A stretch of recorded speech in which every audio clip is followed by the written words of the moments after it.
Hello and welcome to Starcastic Remarks, I guess. Ryan slacking.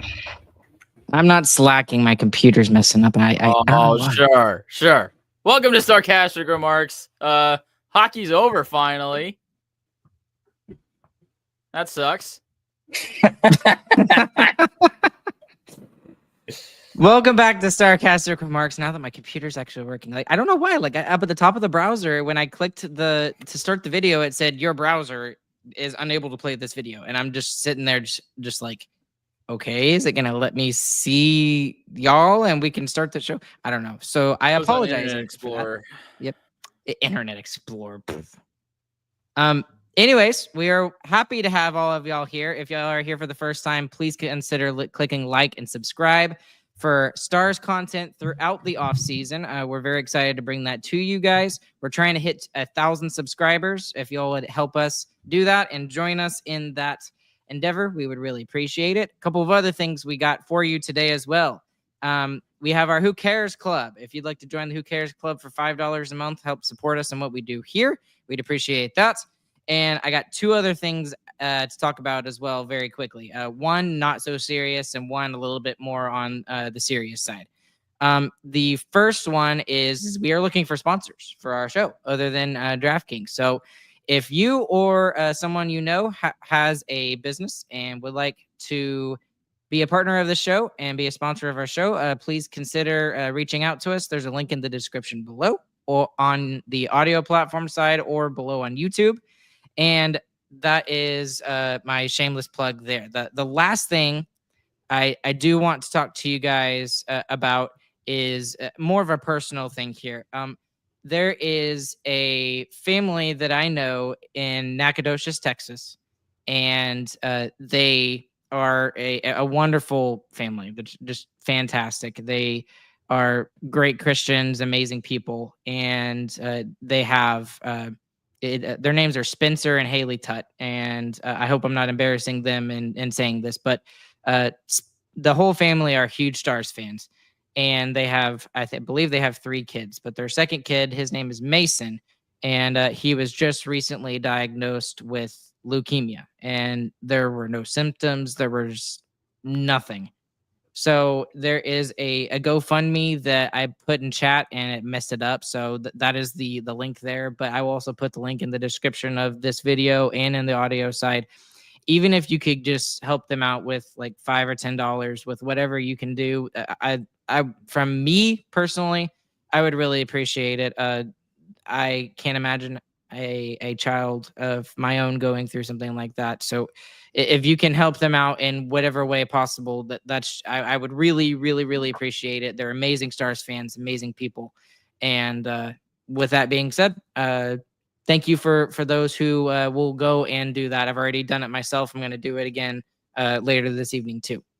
But anyways, guys, it's good to see you guys back. It's been about a week since I've gotten to like truly sit down with you guys virtually and, talk hockey with you guys. So I guess just tell us what you've been doing the last week or so. Chris, what's been going on? I went hiking last weekend. That was fun. So it was a good time. Where'd you go? Bastrop State Park. It was very cool. The Lost Pines of Texas. The Lost Pines. So it was very sweet. Not the Lost Maples of no, Texas? Not the Lost Maples. These are different trees, same, what is it, adjective? Either way, they're both lost, so. James, what's been going on? Hold on. I took my dog with me. I got this tiny little Scottish Terrier, and we went on a 10-mile hike. Scottish Terrier legs is too small, so I had to carry him for half of the hike. That was tough. And hey, it's his birthday tomorrow too, so happy birthday. It is Bucket's birthday. Yes. It is Bucket's birthday tomorrow. So he's going to be the ancient age of 2. So 14 in dog years. Anyways, James, what's up? I've just been working on cybersecurity stuff. So got about halfway through my CISA Plus course that I'm doing and going to work and coming back home and doing that. So if anybody... I just fell asleep. Hey, I think it's pretty cool. Anyways, at least I didn't go into technicals. You would have loved that. Oh, I can't even imagine. I would be bored out of my mind. I'll be honest.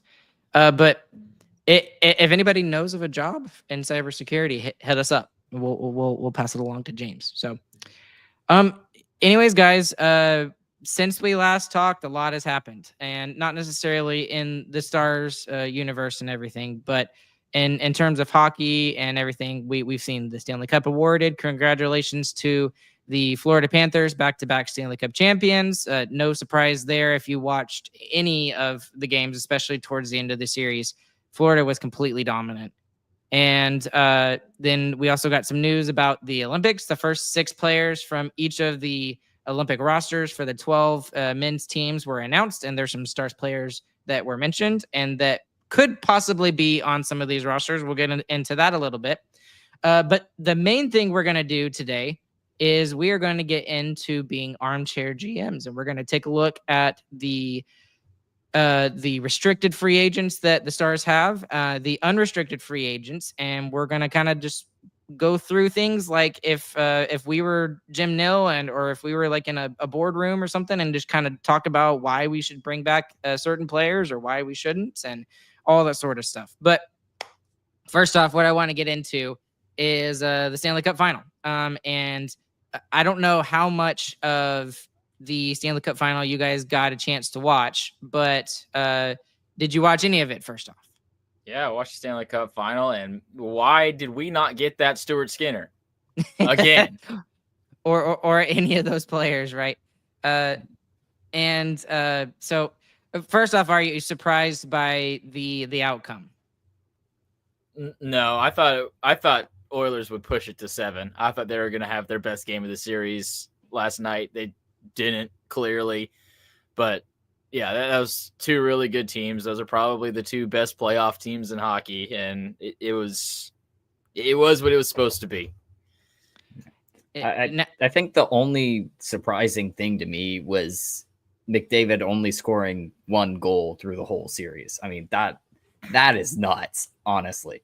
Draisaitl kind of picked up a little bit for him, but I mean, 1 goal from someone who most of the hockey world considers to be the best player on the planet is not enough, even if he did have like 7-8 points through the whole series. Right, and that's what I was about to say is so crazy, is that everyone's talking about how much McDavid whiffed in the finals, and he's still leading the playoffs in points along with his teammate. Leon Draisaitl. Yeah, of course. That dude. So now that this was something I was watching a Daily Face-Off live video earlier today on X, and they were getting into this about, is it more that the Florida Panthers are really just that dominant? Because I honestly thought this was a better Florida Panthers team this year than we saw last year. I mean, when you're coming out and the third line, they said, I didn't really pay attention to the lines all that much throughout the series. I just kind of watched the games. It was kind of nice. But when you come out with a line with Brad Marchand on the third line, that's a little scary. I mean, I honestly think that, to make this about the Stars, because we are a Stars podcast, the Stars would have had no chance against the Florida Panthers, in my opinion. And I don't even know if we would have gotten 2 games. And for those, there were some Stars fans I was saying that were like, how do we lose to this Edmonton Oilers team? And I'm like, if we lost to this Edmonton Oilers team in 5, imagine what the Florida Panthers would have done to us. Like, it would have been very, very, very not fun for us. So What do you take out of that? Yes, you agree? Disagree? I think that people forget how well the Stars played in games 2 and 3 and how they got stolen by Skinner. I mean, if you go back and watch those games, Stuart Skinner is the best player in both of those games. He was fantastic. So I think it's overplayed how much the Oilers dominated the Stars. That being said, the final 2 games of the series, the Stars were garbage. I mean, if they played like that in the finals, you're absolutely right. The Panthers would have swept them. I think the other thing is the Panthers, there were 2 players on their team who was just on a mission, and that was Sam Bennett and Brad Marchand. Not their best players either. Those aren't their star players, and they were on a mission, and they were lighting up the entire time from round 1 all the way through the finals. So that's something that I don't think the Stars wouldn't have been able to handle at all. Right. That's the big difference of the Panthers team this year from last year, is that they got 2 guys in their depth, quote unquote. They're about to get paid, but 2 guys from their depth that just popped off in an insane way. And they kept it up pretty much the entire playoffs, both of them. I mean, they way overplayed what they were supposed to be doing. And if they play normal, like the way the rest of the Panthers players kind of played, I mean, I think Tkachuk kind of did what you'd expect Tkachuk to do. Barkov, I mean, he's kind of played as expected. If Bennett and Marchand did what we thought they would do, I don't know if the Panthers get past Toronto. That's another thing that a lot of people are talking about, is that the Toronto Maple Leafs kind of pushed them to 7 games. So does that necessarily mean that the Leafs gave the Florida Panthers their best run? And there's an argument there. I don't necessarily agree with it. I'd have to look more into it. But, just looking from the outside and not really diving deep into the stats or watching the games too much, there could be an argument there. There really could. I think the Leafs did. I think the Oilers are a better team that did not play up to their potential in the end of this series, especially when you look at the first 3 games. I mean, the Oilers were right there in them, and then it felt like as the series went further, the Panthers got better and the Oilers got worse. And Stuart Skinner was better early and got pretty bad worse as it went on. So, and that's where some injuries come into this too. I mean, Zach Hyman got hurt in the Dallas series. That was huge for one of their top 6 forwards, and for a team that really doesn't have that much depth, they really rely on their top forwards to do all the heavy lifting. Losing just one of those players seems to have been catastrophic. And I wonder, like, when Hyman decides he's going to be more physical come playoff time, everyone's talking about the stats, how he blew his hit numbers from the regular season out of the water in just 3 rounds in the playoffs. Did that come back to bite you? It feels like it did. I mean, I know he wasn't injured on a real type of play like that. It was a weird kind of Mason Marchment drive-by, but still, I think it wears you down when you play that way. Ryan Gardner with a $10 super chat. Thank you, Ryan. Donating so I can also be co-owner of the Hawks. Thanks for the pod while I play Repo. I can't say I've ever played Repo. Is that a good game? James? You have no idea, really? Okay, either. Ryan's playing an underground game. We got to research. Now. Yep. All right. Well, we'll have to do research on that. Okay. Anyway, get more down into the depth of that. The depth for the Oilers was enough in the first 3 rounds, and they had a hiccup in the first round, and they got a little bit of a gift in game 3 against the LA Kings, and then they were dominant in the second and the third round. They won. People forget they won 10 to 12 games in their second and third round series, and one of those series being against the Stars. So they were dominant, and that's why I kind of agree with you, James, that loss of Hyman was absolutely key in how they played and their depth and stuff like that, because players like Matthias Janmark, Connor Brown, some of those guys in the middle 6 to bottom 6 were kind of, showing up offensively for the Edmonton Oilers. And as Edmonton was relying on their top 3 guys that throw they're the guy that Bouchard, I couldn't think of his name. They relied on those 3 guys to, get the points for him, but they did have some depth scoring, especially against Dallas when they were really, really clicking. And that just completely disappeared against the Florida Panthers. And And a lot of people are and I'll ask both of y'all this question.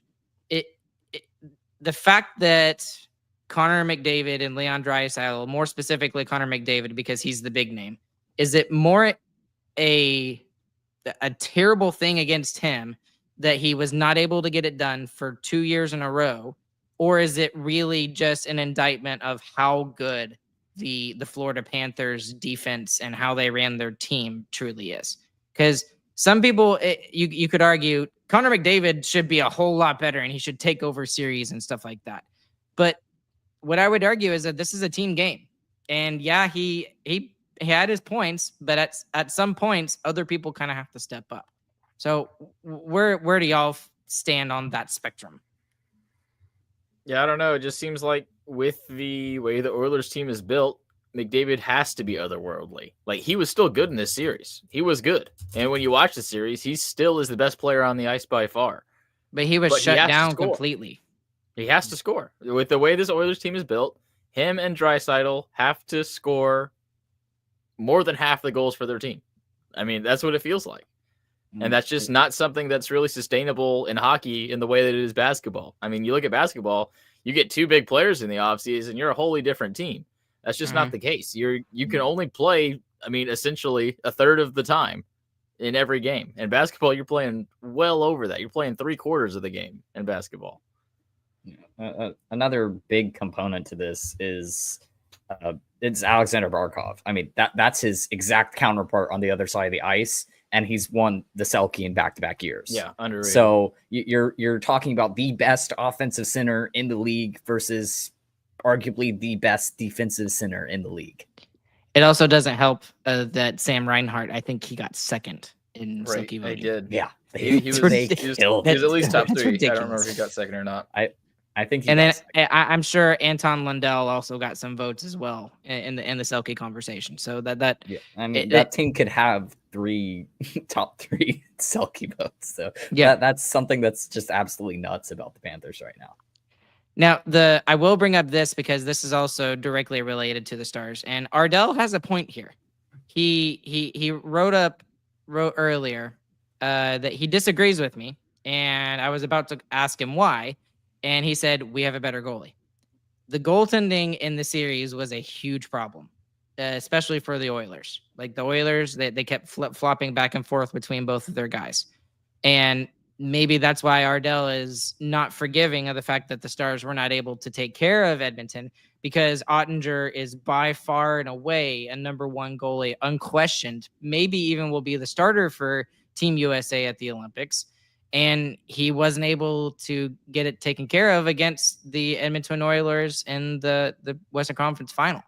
So first off, that was key, and that's what the Edmonton Oilers have to fix. They have to get a number 1 goalie, in my opinion. And then so y'all can talk about that. And then the other thing is that what do the Stars need to do with Jake Ottinger to get him over the hump when it comes to playoff time in the 3rd round? Not play man-on-man against the best players in the world. I mean, that I feel like that's a pretty big component. The amount of times that he just has to play one-on-one versus the best player. I mean, most other goaltenders, you don't even blink twice when you see they're the best player on the other team score, like consistently over and over again. Like, yeah, of course he's going to score. He's their best shooter. And that's just something that can be better. I mean, when we saw Otter at his best, what Stars fans considered to be his best was in that Calgary series.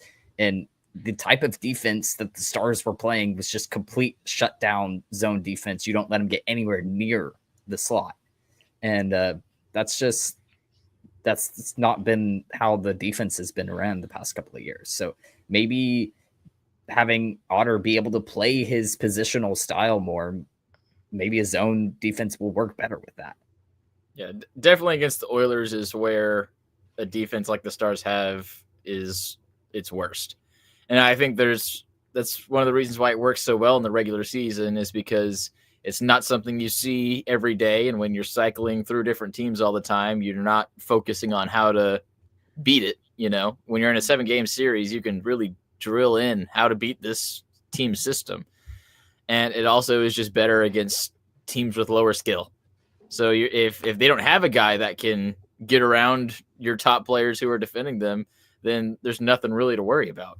But it was consistent with the Oilers. They get the cycle going. They go low to high, get it to McDavid or Draisaitl. They beat their man, and they get a really great scoring chance. And that's how probably half the goals went in for them.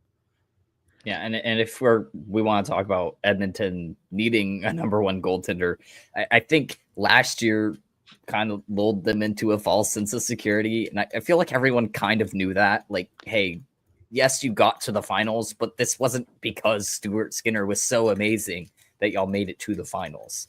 And it was because of the systems they had implemented in front of Stuart Skinner. And yes, he was good, but he wasn't being asked to make otherworldly saves. Now, again, does he have the ability to do that? Yes, he does, but not at a consistent basis for him to win in the playoffs. Yeah, but also last year was their best chance at getting a number one goalie. I mean, Linus Ullmark is available and they don't get him. So they just don't have the money for it. Right. They can't. So you say, all right, we need to go find a number one goalie. All right, who are you going to find for $3 million? That's a number one goalie. You're not. You got to hope that you get probably an old guy who's done it before and that he can find it again. Is probably what's going to happen. Well, and then on the other side, just Sergei Bobrovsky was ridiculous. And, the other thing I wanted to point out to kind of jump off of Sergei Bobrovsky a little bit is, there was not a clear MVP for the Florida Panthers, if I'm being honest. Like, and this is what, and I'm going to make it about the Stars here in a second, and I'll tell you why. And it made me feel like we're on the right track still and how Jim Nill is building the team. The way that I'm seeing it right now is that they are doing it by committee. They are winning by committee. Are they having players, have breakout amazing times in the playoffs? Absolutely, yes. But they're not relying upon one player to do everything for them. For the Stars, I'll be honest. They relied on two guys to get them through the playoffs, and that was Mikko Rantanen and Jake Ottinger. That was a huge part of the reason why the Stars were able to get to the third round.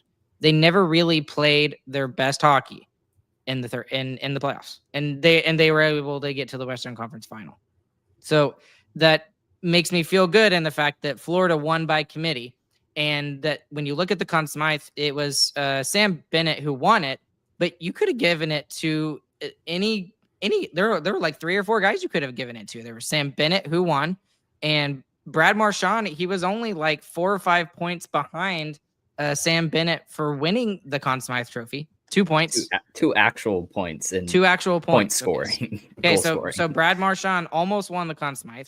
I mean, you could have made an argument for Sergei Bobrovsky. You could have made an argument for Sam Reinhart as well. So like, there's several players on that team that could have been given the MVP trophy. And that just goes to show you how solid of a team that the Florida Panthers really are, and that they win by committee based off of the systems they have. And they got the players to fit the system. So that makes me feel good from a Stars fan perspective. And the fact that moving forward, we even have a lot of good players still, even after this offseason. I still think we will have lots of good players. But we even have a superstar, I believe, in Mikko Rantanen on top of all of this. So that cohesiveness, it makes sense, and it gives me hope moving forward that the Stars are still going to be a good team next season. I don't think they're going to be as good as they were this year or last year, but they still have a very large chance to make a deep run in the playoffs next year, just because they will still have good players that are still signed. Does all of that make sense? Well, the reason Bennett wins the MVP is because he's playing 100% better than you expect him to after the regular season. I mean, obviously, we know he's a playoff kind of player. He plays that physical way, and he's able to score still. But the pace at which he was scoring, the pace at which Marchand was scoring, like, Marchand yes, was you're ridiculous. Right. It's win by committee, but you have guys deep in your lineup outperforming what they should do. And that's what the Stars haven't really gotten, I don't think, in any of the past 3 runs. What player deep in the lineup has really outperformed what you expected from them after the regular season. Maybe Wyatt Johnston last year is probably the only one that comes to mind. And then he was rough in the playoffs just because he was being asked to play a role he probably should. Well, no, last year in the playoffs he was your leading goal scorer. That's what I'm meaning. I guess I understand. Not last season, the season before last. Now it's just changed. It's within a day. But if anything, the Stars' depth players get worse come playoff time. I mean, you look at Duchene, he gets 50% worse. You look at Marchment, he got 50% worse as well. Jamie. So, I mean, Jamie got 100% worse. But that was before the playoffs started too. That was probably a month and a half before we got in there. So he was still playing on the third line at points. He was still playing there, and he wasn't doing anything. But that's the thing is, yes, it's win by committee, but you have guys step up in the playoffs, and the Stars had guys step down. There's some agreement over here in the chat. Jerry 2968, not let the other team's players waltz to the front of the net untouched. That is very much man-on-man defense, and we saw that in the final game of the Stars season, unfortunately. And then Ardell with a couple of comments. We don't need major changes. We need a mentality reset and a big neon winger. I think that's supposed to be mean winger, but I'm starting to lean more that way. In agreement with Ardell. And Ardell, yes, Sam Steele is under contract, so he is will be here next for this upcoming season. Yeah, it's weird being the day after the season ends. He'll be here for the next 2 seasons, by the way. Yes, at a reasonable cap hit, I think it's like what 2.1. Yes, and he deserves every bit of that. So, okay, we kind of got into the Stars a little bit, but before we jump ship, anything else about the Stanley Cup final? The celebrations are awesome. I love seeing Tkachuk and Marchand partying with the cup. That's cool. What I actually really liked, it was really cool, and I expected Barkov to hand it off to Brad Marchand first off. I thought he was going to be the first one to get the cup, and it wasn't. It was actually really cool. It was cool to see the Nate Schmidt and Seth Jones and like guys who had never won the cup before, including the guys who barely even played in the playoffs. They got to touch the cup first before anybody else did. I thought that was kind of cool. That was a little different way of handing out the cup. But other than that, that's all I had about the Stanley Cup final. Okay. Anyways, what we are going to do now is we are going to go through the Stars lineup. We're going to look at some of the UFAs and the RFAs, and we're going to kind of discuss whether we're pretending to be Jim Nell. Do we want to bring them back? And for how much do we want to bring them back for? So what I'm going to do first off, and I need a little bit of time to get Puckpedia set up, guys, if y'all will keep the discussion moving. But let's look at the forwards first off, and the one that's probably the biggest one that causes some consternation between Stars fans is Matt Duchene. Do you think Matt Duchene as a UFA should come back as the Dallas Star, and why? Right. Well, the other big wrinkle in this is not just do you want to bring him back, is that he explicitly said in his postseason media availability that he wants to have term. And that's pretty tough for a guy. How old is he, James? He's just over 35 now. So, I mean, yeah, he's 34 still, but he's going to hit 35. He's there. Right. 35's kind of the wall that people talk about. Like when you hit 35, there's kind of a sharp decline in the majority of players. So it's tough to give an older player like that term, especially when the Stars have been burned by contracts like that here pretty recently. And then the other thing that we already mentioned is that his points literally get cut in half when you come playoffs. I mean, worse than half, actually. Worse than half? Okay, my bad. Worse than half. He gets 33% versus the regular season. That's wild. So he's the Stars' leading scorer in the regular season. And where does he rank at the end of the playoffs? Outside the top 10? So I took this season and last season for him, since this has been he's had 2 really good seasons with Stars. Looking at the regular season, he's second only to Robo through those 2 seasons. I'm going to use point per game because that's a better metric over seasons. He's at 0.91 points per game in the regular season. In the playoffs, he drops to 0.32. Goodness. So it's a cliff dive, essentially. Right. And that's not a second line center. I mean, 0.3 points per game is not a second line center. Yeah. It's tough. Especially when you're talking about a team that's already so strong in the regular season. I don't think they care where they place anymore. They just, they've gotten so close to it 3 times in a row and haven't even been able to get to the finals now. So you're probably looking at guys who you want to score in the playoffs specifically.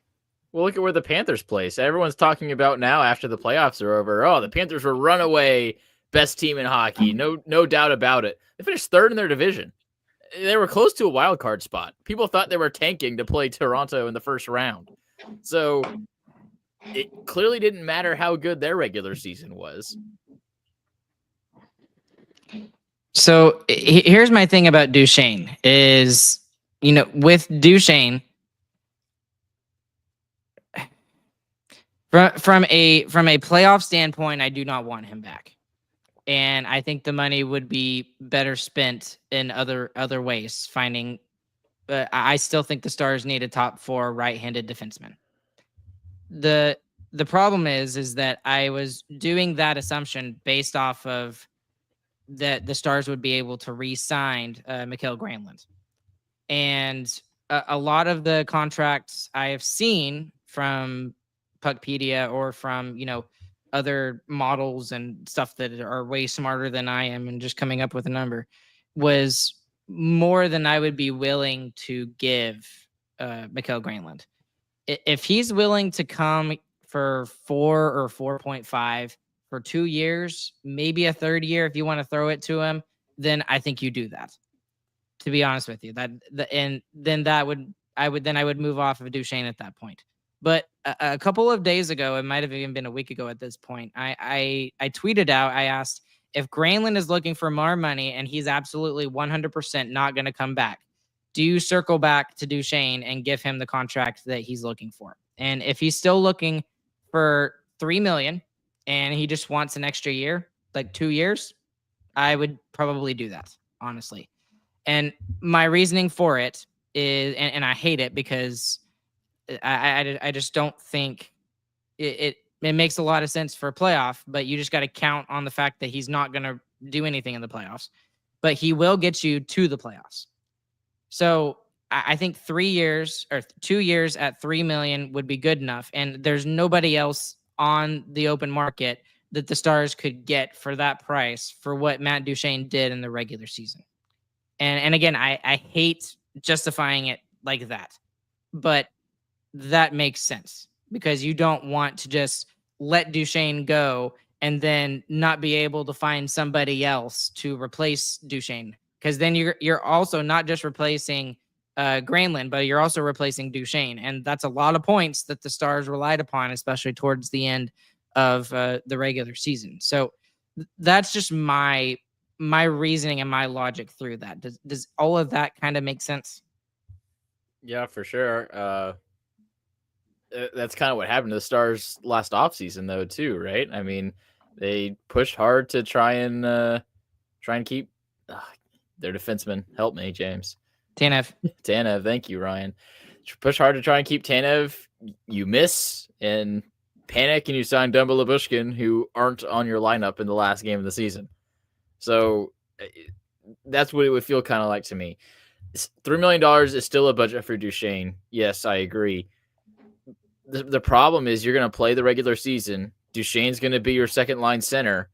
It's going to come playoff time. You're going to expect him to play like your second line center because that's what he's been doing all year, and he's not. I mean, he's proven that through 2 years now. So are you willing? Are you going to be able to manage Duchene falling off a cliff like he will? Because it's 2 years in a row. Like this isn't this isn't just 2 bad years. I mean, it's consistent. Yep, and I agree with you. But again, I would shoot back at you that there's not really anybody else that the Stars would be able to afford that would take that money. And go ahead. If it was just the playoffs, I would say I'd rather have a $3 million forward who can defend better than Duchene and maybe scores 0.2 points per game instead of 0.3 like Duchene does. Now, I know getting to the playoffs is different. Duchene was a huge part of the regular season success, and if you ditch Duchene and you miss the playoffs, then you look like an idiot. But, I mean, Duchene is not the best defender. He's gotten better, definitely, as he's been with the Stars, but he still is not your best defender. And then the other thing is if you do re-sign him and you try to manage him, then you have to put Johnston with your better wingers. He has to be on a line that can score. He can't be saddled with Jamie Benn. He has to be on a line that can score, and he has to be one of the big point producers because you can't rely on Duchene to do it when it matters. Yeah. So is that – I'm sorry, James. Go ahead. I've talked a lot. That's really where it goes for me. I mean, if you're signing Matt Duchene again, he cannot be your second line center during the regular season. It does not matter. He cannot be that big of a component and then disappear come playoff time. You have to have someone else in that spot who is expecting to have all that pressure come playoff time too, because clearly Duchene can just not do it. It's not, it comes playoff time, it gets heavy. He can't get through everyone. So then is this a moment where you decide, okay, here's what we're going to do. We'll go with, and it's not going to be as deep at the center depth, but you go down the middle, you go Rope, you go Johnston, you go Steele, and you go Oscar Beck. I think that is a playoff worthy down the middle center depth. And then you re-sign Duchene, but you take Duchene and you throw him on the wing and you have him play with Wyatt Johnston on the wing. No, I think is that an option? I think Duchene's so effective because he's playing at center. I mean, that's where he's able to handle the puck more and make the plays that he does. It'd be an experiment, but I think he'd find his way back to center at some point during the season. And that doesn't solve the problem of him being a second line player and disappearing in the playoffs. So you have the same problem that he's just on the wing. That's fair. That's also true. But I'm just trying to think of hypotheticals that might make sense. Because I don't think the Stars have a better option. I really don't. I do like that idea. It would just be hard for him to try and make that adjustment. I mean, he's a through and through center. Tyler Seguin did it. Tyler Seguin did do it, yeah. So but it took him a while. I mean, do you remember 3 years where Seguin was terrible? And he replaced both his hips. Yeah. That's what Duchene needs to do. He needs to go replace both his hips. Okay, so that's a good conversation, but let's get into this. And we're looking at Puckpedia for those of you who are listening on the audio side. And now we got to make the decision. Do we, first off, Duchene, do we sign him? Well, what are we doing? Are we doing realistic or are we doing what do we want? Let's do realistic. Well, then they're probably re-signing him, and I would say it's going to be 2 years for $3 million is the most likely thing that happens. So you still think he's going to take $3 million? I mean, I think so. He seems to really like Dallas, and the only real way he'll fit is at $3 million. Okay. All right. So then with Duchene signed, we're also assuming that Granlund is not going to come back. And I mean, that always was. I don't think he's coming back at all. I mean, I don't think there's a chance. Okay. And because he could get paid a lot more money on it. He could get between $5 and $6 million. Yeah, he'd have to take a huge discount to stay with Dallas. And I mean, he just spent a year in San Jose, and it really isn't good. He had a breakout year kind of for him. When you look at his career stats, he played fantastic. So he's going to want to capitalize on that. Okay, so that is one player down and a lot more players to go. Jamie Benn, I'll tell you all the latest rumors, and that's not really a rumor. Jamie Benn getting a contract is very close, and that was literally as of today. And I think that was Elliot Friedman who talked about that on 32 Thoughts. So I guess the real question we got to discuss, since we're doing realistic, and I always figured he was going to come back too. Right. What is the discount? What is he? And before the season we were talking 3 million, maybe 3.5, but that was at his current rate of how he was doing in the points wise. He's not that player, and he's even said it to Wayne Gretzky himself that he is a fourth line checker now. So how much do you think he would be willing to take to stay with the Dallas Stars? It's still going to be 3 million, but his cap hit is going to be 1, and it's going to be the other 2 million with bonuses. Since he's in that age bracket now, he's allowed to have a bunch of bonuses, and that's exactly what's going to happen. Yeah, I'm pretty much right on board with that too. I don't think I'd be kind of surprised if he got even up to 2 million on the cap, honestly. Okay. So we got Jamie Benn on the fourth line right now. I would like it if he did the Crosby thing and he took 1.4 million. That would be awesome. That would be cool. 1.14 million. How about that? Even better. Dang, Ryan really wants that couple 100,000. Well, I'm just. It's I mean, it's bad. This is the worst cap situation the Stars have been in and a there's long a reason time. for it. And there is a good reason for it. Yeah, and Sagan's contract ends this year. That's what it is. Yes. Well, and it's worth it to have Mikko Rantanen. Does it? When does Sagan's contract end? Next year. Next year, yeah. Next year. At the end of next year, yeah. Yes. And it's worth to be in cap HE double hockey stick. It's worth it because you get Mikko Rantanen, but it does make you kind of have to look for value players now. Right. And real quick, I don't want to sidetrack this, but that's one thing that we're not taking into account either is like, what is Mikko Rantanen going to do in the regular season as the number 1 guy in Dallas? Like he might pick up a lot of slack from these players we're about to lose, but we can't talk about that right now. We got to continue. That is true too. And I feel I'm going to talk about the cap HE double hockey sticks again. I think the main reason for that is not even just Mikko Rantanen. It's also that you're paying Otter and Wyatt Johnston big $8 million contracts because you want to have them for long term.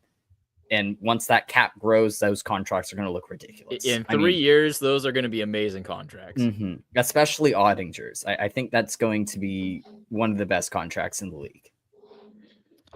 Okay. In terms of other UFAs that the Stars have include Cody Ceci. Realistically, there's no way he's coming back. Correct? Ooh, no, there is a big way he comes back. Jim Nill loves those types of guys. That is a Jim Nill player too. Right. I feel like if he wants to stay on a cup contending team, then he'll stay. But it's like everyone, he's gonna have to come back at a discount. I mean, that's the only way to do it. I don't think he really will, but I would not put it out of your mind in that way, Ryan. That is a Jim Nill hockey player right there. Get Matt Duchene out there, get Matt Dumba out of there and give Cody Ceci Matt Dumba's contract. Exactly. So yeah, don't brush it away that quickly, but I still don't think it'll happen. So I'm brushing it away that quickly because be a lot of cap shenanigans. The other thing about this though too, guys, is that Jim Nill normally sticks to his word, and he he's kind of said that both Granlund and CC were mostly going to be rentals. That was the idea with getting them, and I know we talked about Granlund being a different way, but the way that he performed in the playoffs is why a lot of Stars fans really want him to come back. Cody Ceci was okay. Until he wasn't. The third round, and it was very obvious in the playoffs. What I will say though is I think that was before the coach had decided that both Lyubushkin and Dumba are both substantially worse than him. Yep. So I think it's contingent on if you can trade away either of those two contracts and get CC because of that.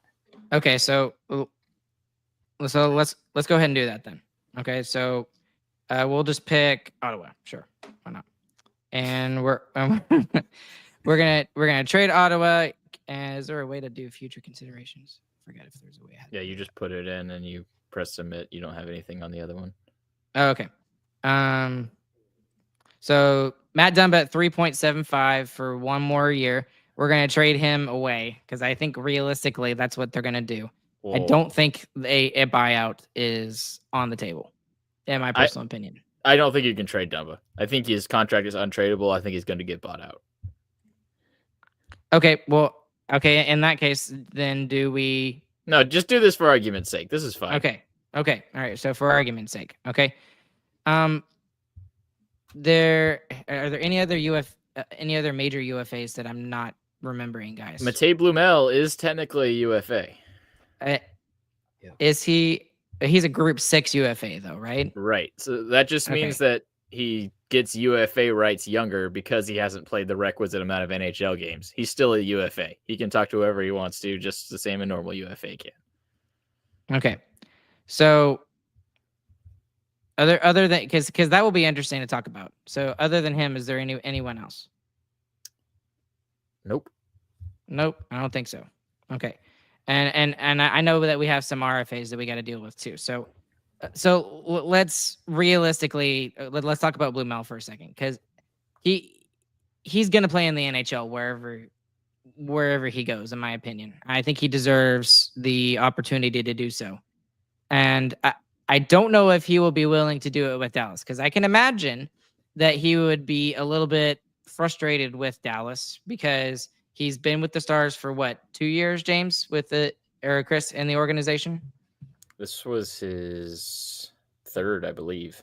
Okay, and he was being passed over by Arttu Huru and Justin Retzkovian and stuff like that for obvious reasons. Well, he got his looks in the NHL as well. During that little carousel that was going on, Blumel was part of it. Yeah, he was. So do you think there is a little bit of that that naggingness to Blumel? Like, would he even be wanting to sign back? No, I don't think so. I think he would absolutely be willing to sign. I think he likes the organization and the way he's been treated. He's got a tattoo on his arm in the shape of Texas, so he obviously likes his new home, and I probably wouldn't hurt to stay there. Nice. And he's got a clear spot, and he's worked to build up the defensive side of his game to where he is able to contribute on penalty kill and in defensive situations.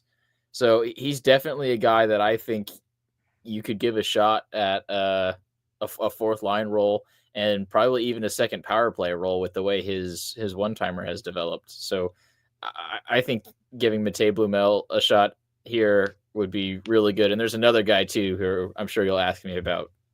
Well, and we'll talk about him, and I'll let you bring him up here in a second, though. And maybe it's just the fact that you can offer him a one-way deal, which guarantees that he gets the actual cap hit number, whether he plays in the NHL or the AHL, and maybe that would be good enough to get him to sign. The problem is how much do you think he would be willing to sign for, Chris? And you're our local, Texas Stars expert. So do you think he would go minimum wage? The lowest possible cap hit? Or yeah, not wrong. I mean, it is technically I guess minimum wage for the NHL. I think he's worth more than that when you look at other Stars prospects as well. I think $1 million is around what would be good. It's just hard to gauge, like, are other teams looking at Matej Blumel and trying to grab him for their fourth line? I'm sure other teams would be willing to give him league minimum, no doubt, to get him on there, especially a team that's trying to hit the cap floor. So it's tough to say. I think he would be with the Stars. I think he would do it for a low contract. I think $1 million makes sense. Maybe $1.5 million. We'd have to see. Why don't we split it down the middle and go 1.25? Sure, let's do that. Just for argument's sake. Just throwing something at the wall. Like I said, I don't know what his value is to the market. I mean, he's too kind of low on the totem pole to be hearing stuff like that, Right. So I think that's reasonable, and honestly I would like to see him with the Stars and let him see him get a chance to play with Dallas, up with the big boys. Okay, so he's. I don't know why he was on the RFA list. He should not have been on the RFA list, but he was. Okay, so big RFAs we have to discuss. The two biggest ones for the Dallas Stars, obviously, Nils Lundkvist and also Maverick Bork. And a lot of people are talking about Maverick Bork right now as a possible offer sheet candidate because of the Stars cap situation right now. I'm sure that is something that Jim Nill looked into the future about and probably knew that this could happen and he could lose Maverick Bork. But again, you get Mikko Rantanen, I think you do that any day of the week. So first off, let's discuss Maverick Bork. I don't think it's a question you want him back.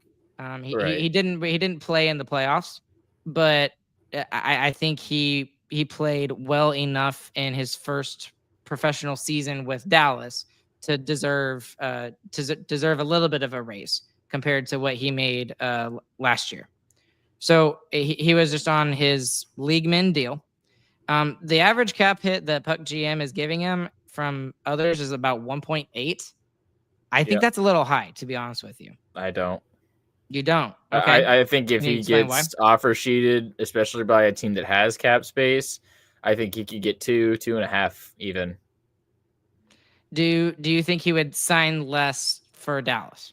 No. So let's assume worst case scenario, and he wants to stay with Dallas, but he wants what number, Chris? What do you think?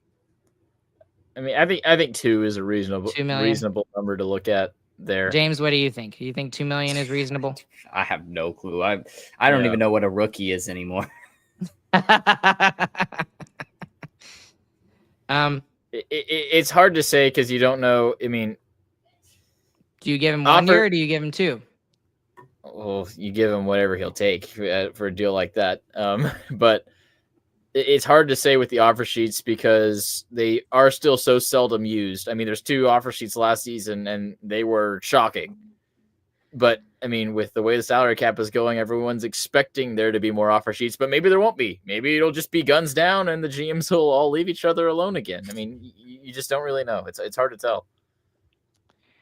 Okay, and then so we went ahead and signed him. What about Nils Lundkvist? I think this is a guy that you pretty much have to have back, in my personal opinion, because he showed a lot of growth, and unfortunately, he just got hurt. And I think and especially with how he played, and I know that everyone will look at his stats and say, oh, well, he only had like 1 assist in the year or something like that, or he wasn't putting up points. But that's not really what you need Nils Lundkvist to do. He is a puck-moving defenseman, in my opinion. He's on the smaller side, but he is a puck-moving defenseman, and that's kind of something that the Stars need right now. And again, it's for a cheaper contract than what you might be able to find on the free agent market. So I think you sign Nils Lundkvist if you're Jim Nill.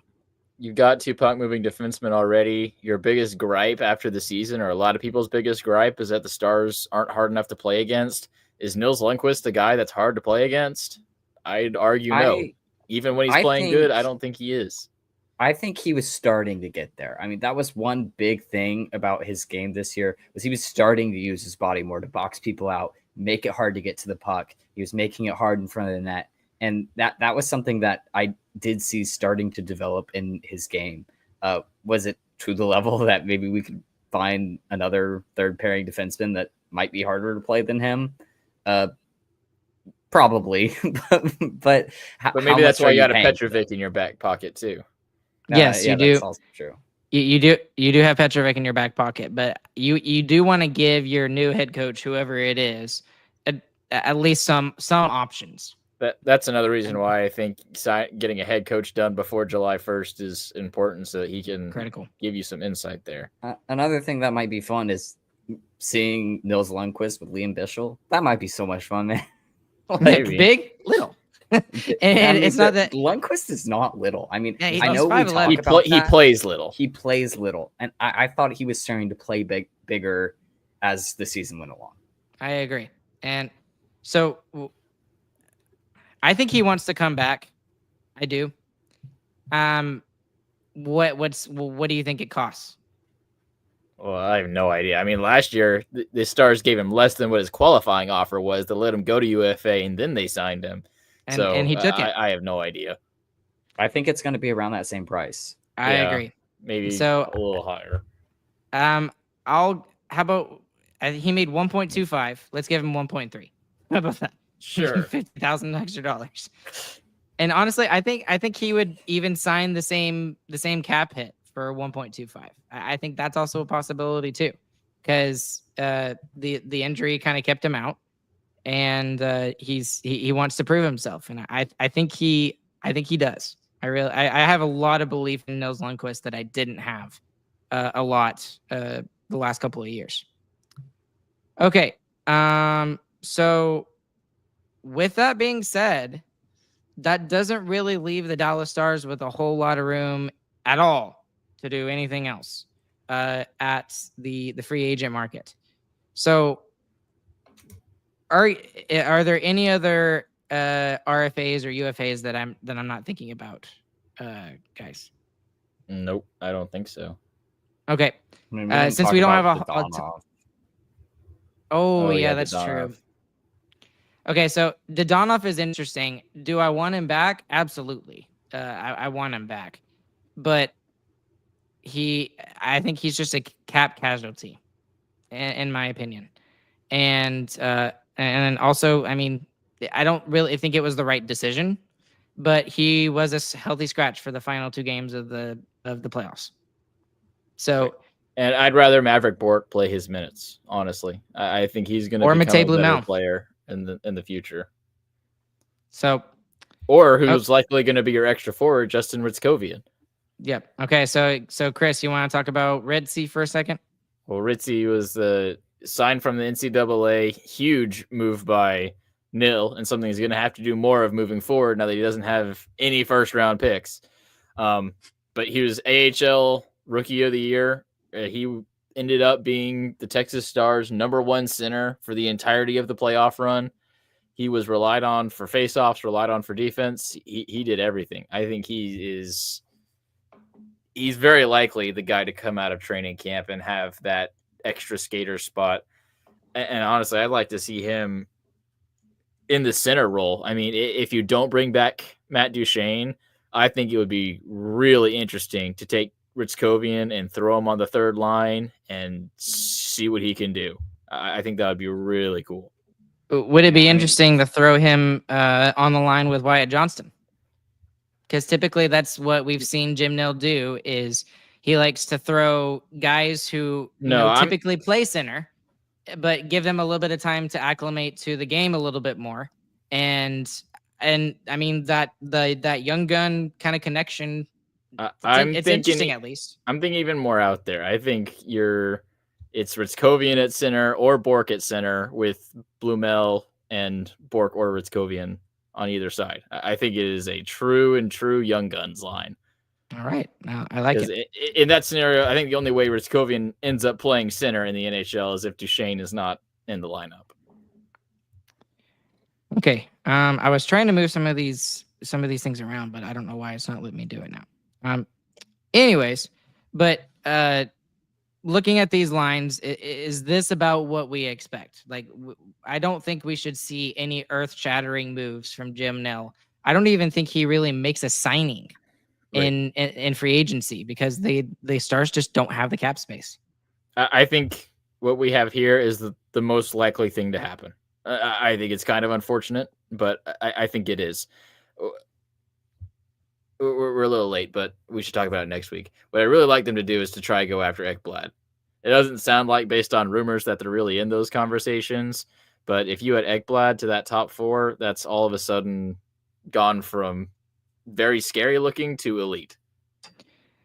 And the other thing about it, though, too, Chris, is with Ekblad, I heard they were offering him 6, the Panthers were, and he wasn't taking 6. So no, you'd have to move lots of things. You'd have to move Lyubushkin, you'd have to move Dumba, you'd have to move Marchment, and you'd have to maybe move something else even. So that would definitely be a big shakeup. That would not fit into what we've done here. Right, exactly. And for those listening and for her watching on YouTube, this is, I think, our most likely scenario. just because again, the Stars just you don't necessarily have to make a big change, but the Stars do have a glaring hole on the right side on that second pairing, and that's assuming that Miro is going to play on the right side too. So I mean, there's Aaron Ekblad. He's going to be a free agent, I think. I don't think he's coming back to the Panthers.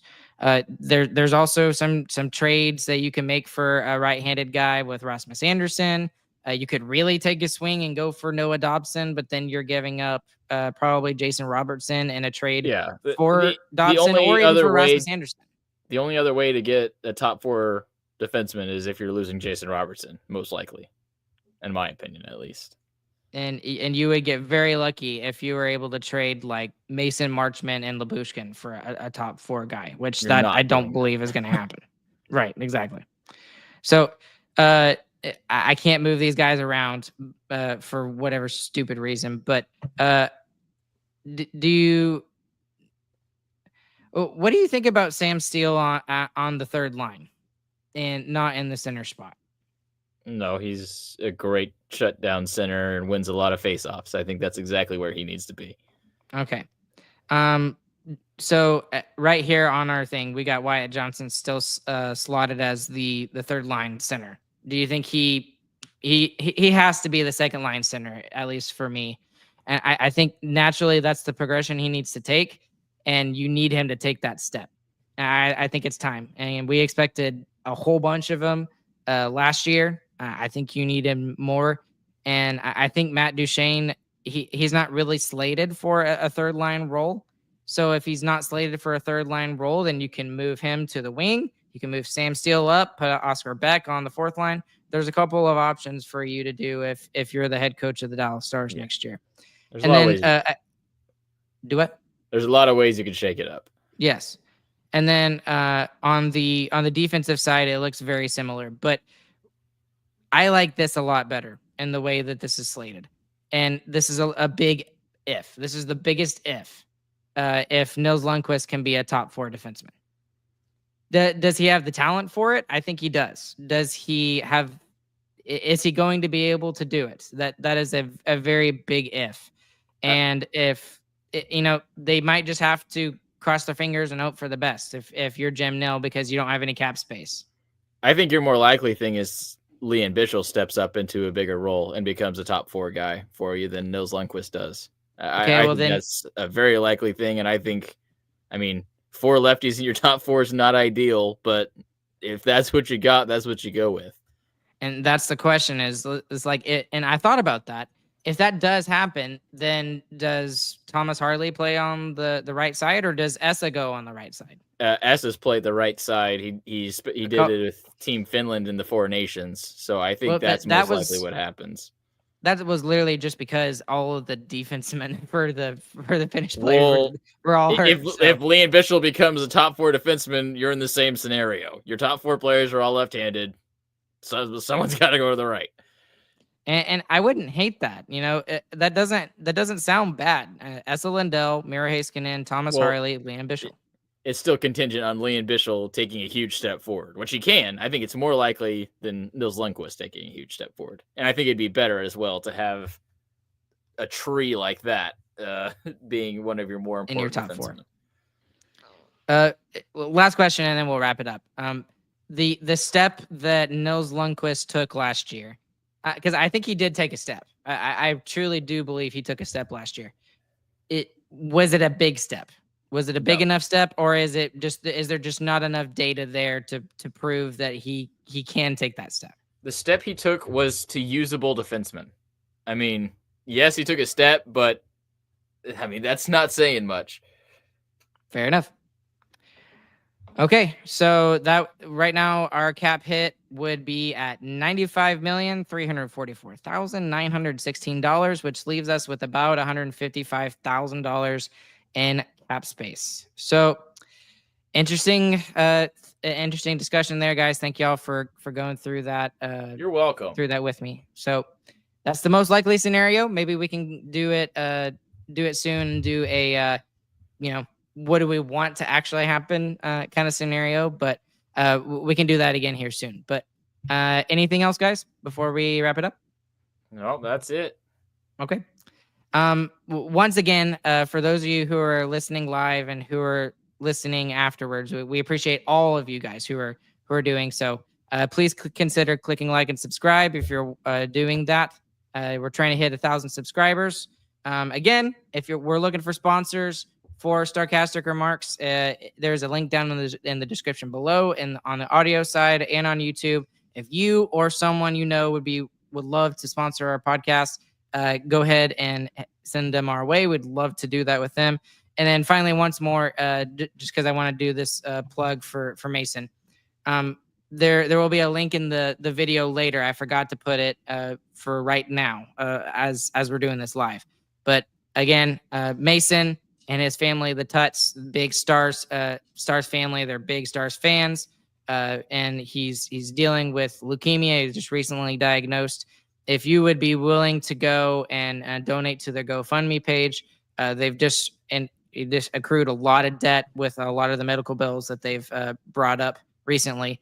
And he's got about a 2.5-year plan, Mason does, and all the chemo treatments he's going to be doing. So again, first off, we'd appreciate it if you go and support them monetarily. And then if you're a prayer person, we'd also appreciate prayers on behalf of Mason and the Tut family as well. So, but I love this community. Stars fans lift each other up, and I know they'll do the same with his family and anything and everything. Even if you just repost it or reshare it or whatever the link, we'd appreciate that. So, thank you guys so much. We're gonna go ahead and cut it off here today, alongside James and alongside Chris. My name is Ryan. We will catch you guys on the flip side.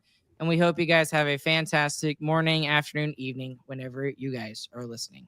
Go Stars.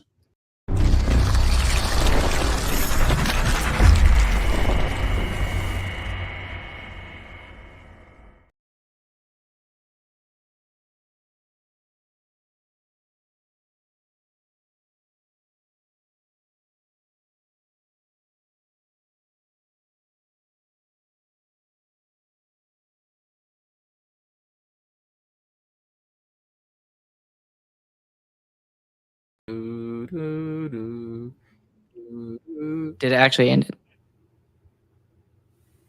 Ryan, we're still live. See, this is why YouTube stinks. 1 second.